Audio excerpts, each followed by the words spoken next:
오늘의 묵상 한 장은 열왕기상 14장입니다. 오늘도 생명의 말씀과 기도의 능력으로 천국을 실감하는 은혜가 있기를 원합니다. 열왕기상 14장 이 내용은 이제 여로보암의 아들 아비암이 이제 병들에 죽게 될 그쯤에 여로보암이 그의 아내에게 변장을 시켜서 이제 유다 땅 실로에 있는 바로 선지자 아이에게 찾아가서 이제 아이가 어떻게 될 것인가 이렇게 알아와라 하는 그 내용을 가지고 여로보암의 아내가 이 선지자 아히야를 찾아가게 됩니다. 그래서 이 아히야는 그 찾아온 여로보암의 아내에게 책망하시면서 이제 여로보암의 집과 그리고 이스라엘에 대한 심판에 대한 내용을 예언을 하고 있어요. 그래서 이 속에 담겨진 하나님의 의도가 무엇인가 오늘 이 내용을 한번 살펴보도록 하겠습니다. 1절 보시죠.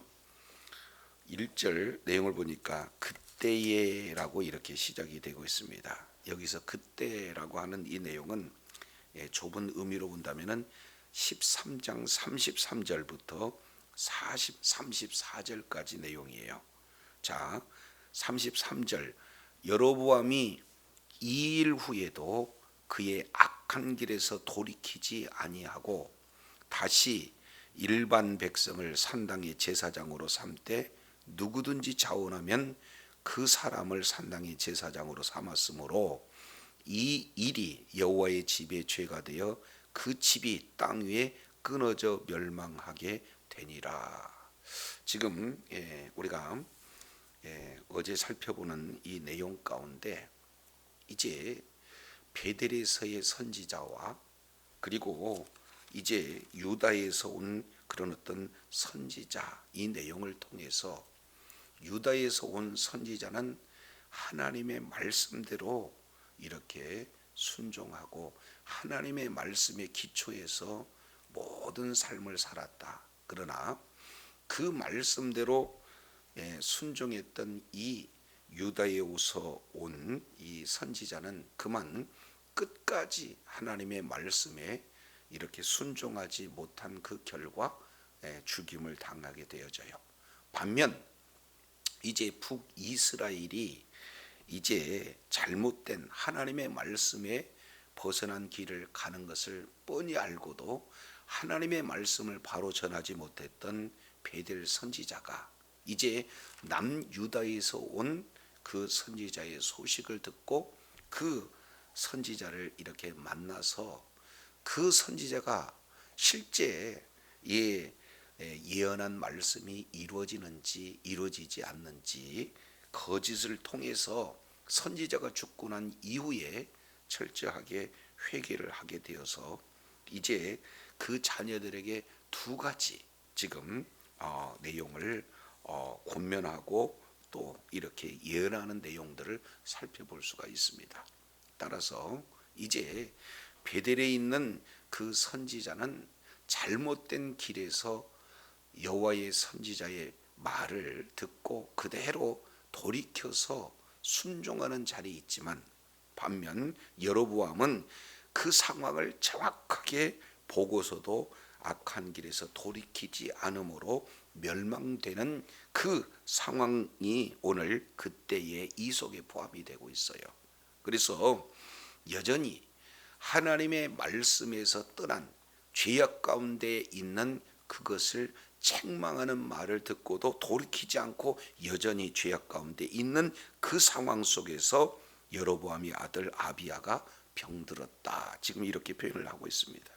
그러면은 이 부모 입장에서 자녀가 죽을 병에 들었다. 이거보다 더 큰 문제가 어디가 있겠습니까? 자, 이런 큰 신앙의 그런 어떤 위기가 이렇게 찾아오고 있다라고 이렇게 볼 수도 있지만 실제 이것은 하나님께서 여로보암이 하나님의 말씀으로 돌이킬 수 있는 하나의 회개의 기회가 될 수도 있다. 이 내용을 우리가 볼 수가 있어요. 자, 14장 1절에 여로보암의 아들이 누구라고 했습니까? 아비야, 이렇게 표현하고 있습니다. 이 아비야라고 하는 것은 아부, 그러니까 아비라고 하는 내용과 이 여호와 하는 그 합성어죠. 그러니까 여호와는 우리 아버지시다라는 뜻을 가지고 있는 이름이 아비야예요. 그러면은 잘 아시겠지만 이 아비야는 여로보암이 그 아들에게 지어준 이름이므로 여로보암이 지었다, 이렇게 볼 수가 있지 않습니까? 그러니까 여로보암의 아마도 초창기 신앙이 있었을 때 아이를 낳았고 그 아이의 이름을 아비야로 지었다, 이렇게 지금 추론해 볼 수가 있습니다.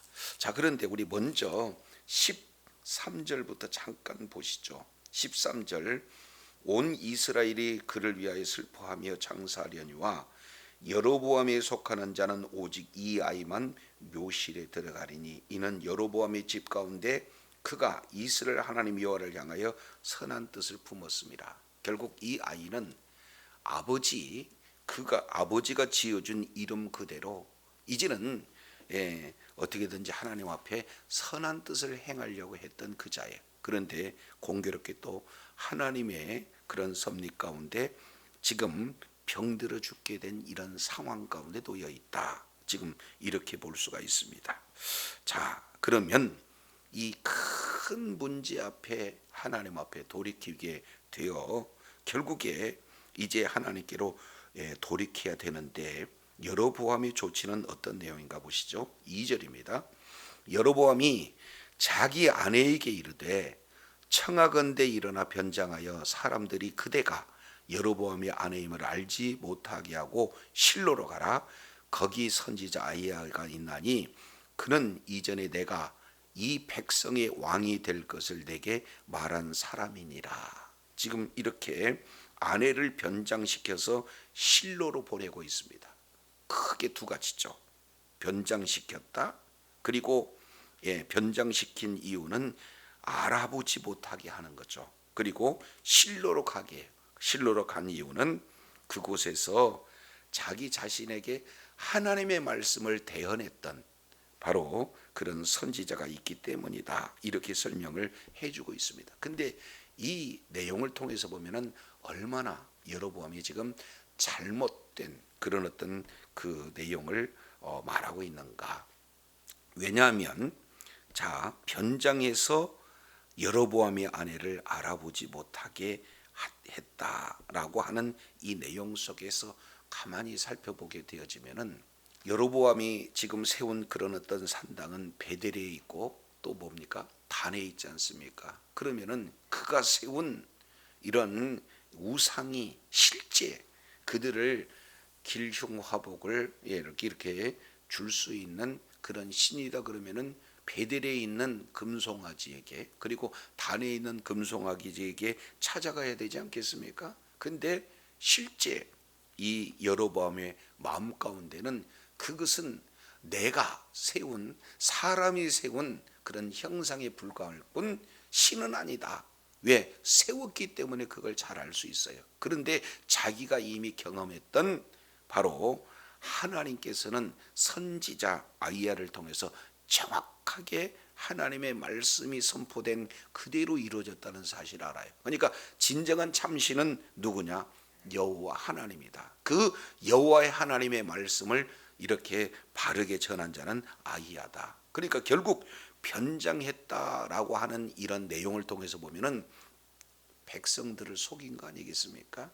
그리고 자기가 만든 그런 신을 숭배하게 하고는 정작 자기 자신은 그것을 믿지 않고 지금 실로로 보내고 있고 보낼 때 변장을 시켜서 보내는 아주 위선적인 그런 어떤 모습들을 살펴볼 수 있게 되어집니다. 이것이 종교의 아주 전형적인 그런 어떤 모습이 되어지는 거죠. 자, 그랬을 때 이제 3절입니다. 3절 내용을 보면 그대의 손에 떡 10개와 과자와 꿀 한 병을 가지고 그에게로 가라. 그가 그대에게 이 아이가 어떻게 될 것을 알게 하리라. 지금 이렇게 표현을 하고 있습니다. 결국 여기에서도 여로보암은 결국에 하나님을 의지하기보다는 바로 사람을 찾아서 사람에게 물어보는 이런 내용을 지금 다시 한번 이렇게 말하는데, 그냥 찾아가는 게 아니라 떡 10개 과자 꿀 한 병을 가지고 가라, 지금 이렇게 표현을 하고 있는 거예요. 뭔가 복채를 주어야 이런 좋은 점괘를 이렇게 받고자 하는 의도가 섞여져 있는 그런 내용처럼 지금 하나님을, 지금 하나님의 선지자를 이렇게 취급하고 있는 그런 모습을 볼 수가 있죠. 그래서 굉장히 위선적이고 하나님을 대하는 것을 마치 우상을 대하는 그런 어떤 방법으로 지금 여로보암이 아내에게 지금 아이가 어떻게 될 것을 알게 하는 그런 어떤 과정이 이렇게 소개가 되고 있습니다. 자, 그런데 이거에 대한 내용을 그대로 여로보암의 아내는 이렇게 순종해요. 4절 보니까 여로보암의 아내가 그대로 하여 일어나 실로로 가서 아이야의 집에 이르니 아이야는 나이가 많아 눈이 어두워 보지 못하더라 그랬습니다. 그러니까 이제 실제 눈이 어두워서 보지 못했지만 이것은 외적인 눈이에요. 그런데 5절 내용을 통해서 보면은 영은 그렇지 않다는 것을 볼 수가 있죠.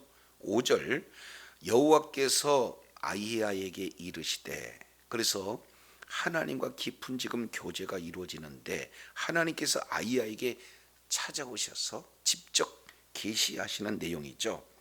여로보암의 아내가 자기 아들이 병이 들었으므로 내게 물으러 오나니 너는 이러이러하게 대답하라.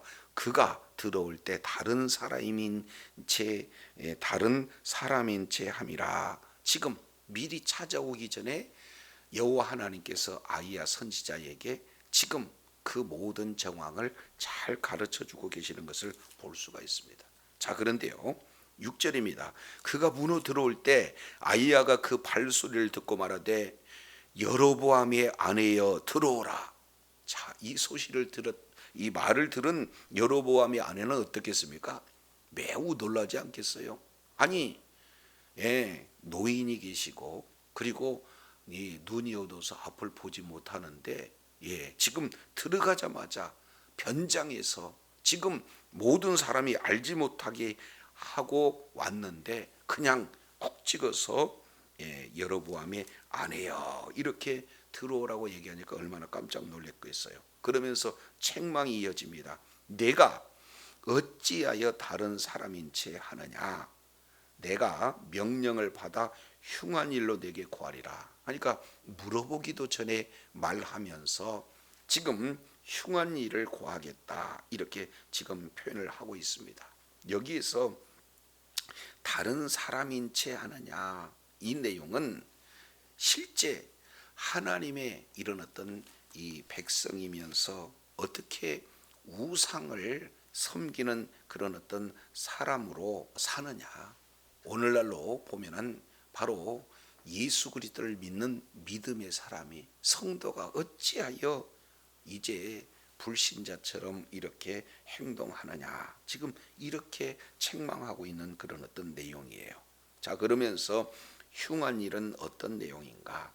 7절부터 11절까지 이제 이 선지자가 하나님의 말씀을 대언하고 있습니다. 자, 7절 보시죠. 7절 가서 여로보암에게 전하라, 말하라. 이스라엘 하나님 여호와의 말씀이, 이제 여기서부터 하나님의 말씀을 전하는데, 자, 여기에서 두 가지죠. 하나는 내가 너를 백성 중에서 들어 내 백성 이스라엘의 주권자가 되게 하고 그랬습니다. 그러니까 여로보암을 내 백성의 주권자가 되게 하신 분이 여호와 하나님이시다는 것. 두 번째입니다. 8절 나라를 다윗의 집에 찢어내어 내게 주었거늘 그랬습니다. 그러니까 두 가지죠. 하나는 왕이 되게 했다는 것, 두 번째는 나라도 지금 내게 주었다는 것. 그렇음에도 불구하고 너는 내 종 다윗이 나의 명령을 지켜 전심으로 나를 따르며 나보기에 정직한 일을 행하였음과 같지 아니하고, 그래서 누구를 지금 거론하고 있느냐? 내 종 다윗이 걸어갔던 그 길을 지금 비교해서 말하고 있어요. 그러니까 남유다에는 다윗이 행한 길, 그리고 북이스라엘은 여로보암이 행한 길, 대조해서 지금 표현한데, 이것이 북이스라엘 멸망할 때까지 계속 연결이 되어지는 것을 볼 수가 있습니다. 그래서 하나님께서 왕으로 삼으실 때, 여로보암을 왕으로 삼으실 때 내가 내 종 다윗에 걸었던 그 길을 그대로 걸어라 분명히 말했음에도 불구하고, 두 가지, 왕이 되게 했고 나라를 주었음에도 불구하고 다윗의 그 걸었던 길을 걷지 않았다는 거예요. 자, 그러면은 어떤 길을 걸었는가? 9절 내용을 통해 보니까 이렇게 말하고 있습니다. 네 이전 사람보다도 더 악을 행하고 가서 너를 위하여 다른 신을 만들며 우상을 부어 만들어 나를 노엽게 하고 나를 내 등 뒤에서 버렸도다. 이렇게 표현하고 있습니다. 악을 행했다, 우상을 부어 만들었다, 그리고 나를 내 등 뒤에서 버렸다. 이렇게 표현하고 있습니다. 그러니까 결국 하나님을 버린 것은 뭡니까? 우상을 부어서 만드는 것이고 그 자체가 악인 거고, 자, 이렇게 지금 표현을 하고 있습니다. 자, 그래서 이제 하나님께서 전하라고 하는 메시지가 10절, 11절 내용이 되어집니다. 여기에 내용을 보면은 심판이죠. 10절 보니까 그러므로 내가 여로보암의 집에 재앙을 내려 여로보암에 속한 산에는 이스라엘 가운데 매인자나 노인자나 다 뭐 해버리겠다? 끊어버리겠다. 그리고 거름을 쓸어버린 같이 여호와 집을 말갛게 쓸어버릴 것이다. 자, 내용을 반복합니다. 재앙을 내리겠다, 다 끊어버리겠다, 말갛게 쓸어버리겠다. 이유는 바로 하나님을 버렸기 때문에, 하나님을 버리는 그런 내용은 우상을 이제 부어서 섬기는 악행을 행했기 때문이다. 지금 이렇게 표현을 하고 있습니다. 자, 그러면은 어떻게 재앙을 내리고 다 쓸어버리고 말갛게 쓸어버리는가 하는 그 내용을 크게 두 가지로 지금 표현을 하고 있습니다. 자, 먼저 11절 내용을 보니까 여로보암에게 속한 자가 성읍에서 죽은 즉 개가 먹고 들에서 죽은 즉 공중의 새가 먹으리니 이는 여호와께서 말씀하셨음이라 하셨나니 그랬습니다. 첫 번째, 여로보암에 속한 모든 자들에는 다 죽는다는 거예요. 말갛게 다 쓸어버린다는 거예요. 자, 두 번째입니다. 가장 지금 가까운 내죠. 2절, 12절. 너는 일어나 내 집으로 가라. 내 발이 성읍에 들어갈 때에 그 아이가 죽을지라. 두 번째 내용은 내 아들 이제는 아비암이 죽게 될 것이다. 지금 이렇게 말하고 있는 것을 보게 되어집니다. 자, 그래서 하나님의 말씀을 지금 이렇게 듣는 이 내용을 통해서 보니까 여로보암의 길과 다윗의 길, 그래서 여로보암의 길을 걸을 때에 큰 심판이 임하게 되는 것을 지금 여로보암의 아내가 그대로 듣게 되어지는 거예요.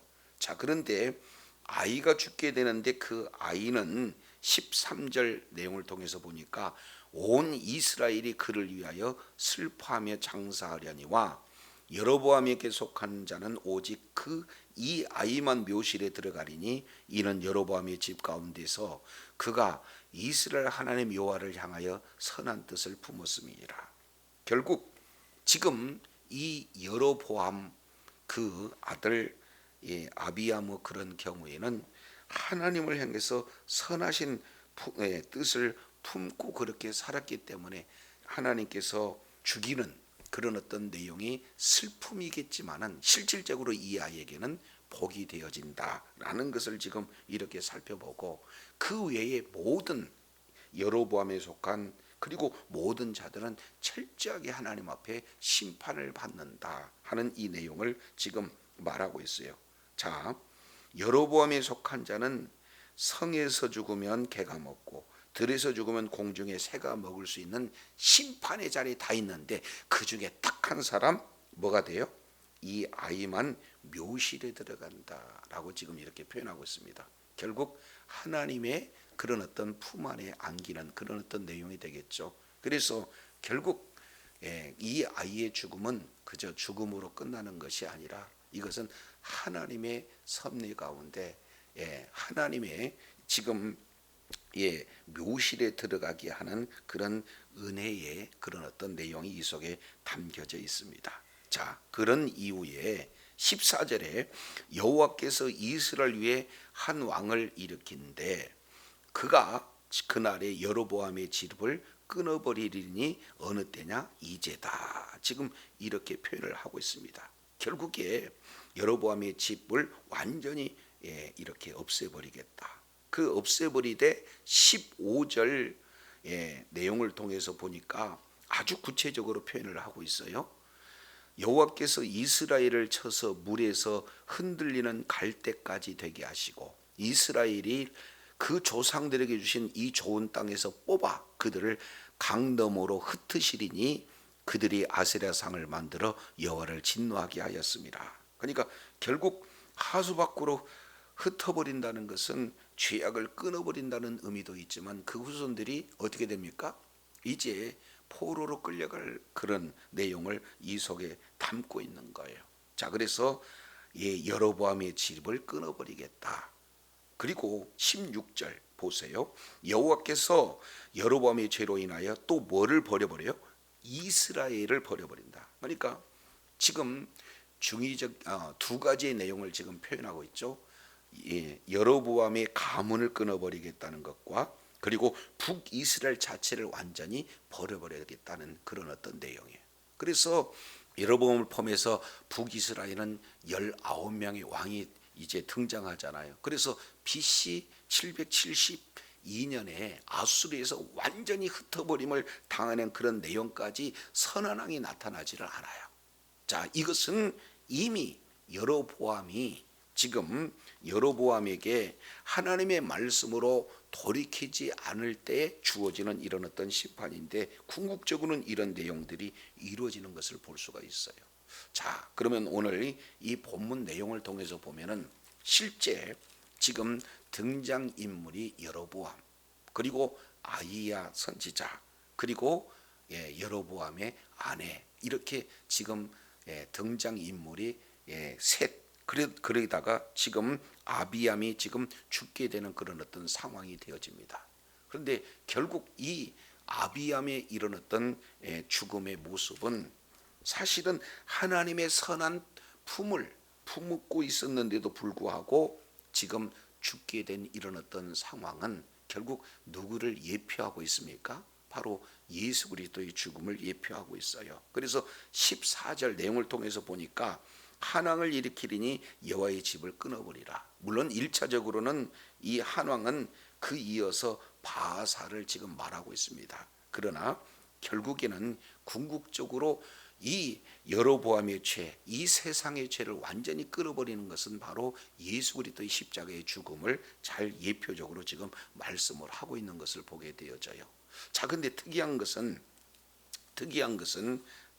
여기서 반복적으로 등장하는 게, 자, 2절 내용을 보니까 여로보암의 아내가 지금 소개가 되고 있어요.